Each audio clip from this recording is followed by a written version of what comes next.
ನನಗೆ ಇಂಪ್ರೂವ್ಮೆಂಟ್ ಆಗಲಿಲ್ಲ ಅಂದರೆ ನೆಕ್ಸ್ಟ್ 1 week ಲೇಬರ್ ಬಂದಿದ್ದಂದ್ರೆ I will take this up very seriously and I will sit down and get your transport both of you. ನಾ ಯಾರಿಗೆ ಜಾಸ್ತಿ ಓಡಾಡೋದಿಲ್ಲ, ಏನು ಮಾಡೋದಿಲ್ಲ, ಏನು ಮಾಡ್ಬಿಡೋದು ನಾ ಮಾಡಿಬಿಡ್ತಿದ್ದೆ.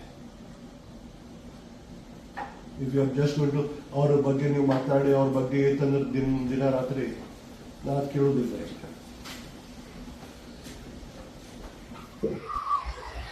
ಇವತ್ತು ಬೆಲ್ಗಾಮ್ ವಾಟರ್ ಸಪ್ಲೈ ರೊಟೇಷನ್ ಬಗ್ಗೆ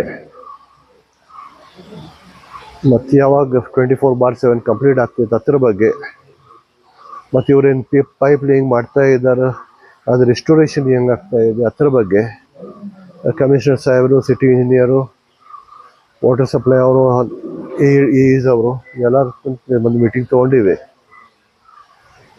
ಇರಾಟಿಕ್ ವಾಟರ್ ಸಪ್ಲೈ ಇರೋದ್ರಿಂದ ಮಂದಿದು ಭಾಳ ಕಂಪ್ಲೇಂಟ್ ಇದೆ.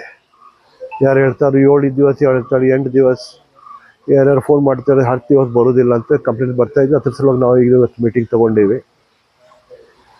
ಇವ್ರಿಗೆ ಡೈರೆಕ್ಷನ್ ಕೊಟ್ಟಿದ್ದೀವಿ ನಾವು L&T ಅವ್ರಿಗೆ. 4 ದಿವಸ ಹೆಚ್ಚಾಗ್ತಂದ್ರೆ ಏನು ಪ್ರಾಬ್ಲಮ್ ಇತ್ತಂದ್ರೆ 5 ದಿವಸ.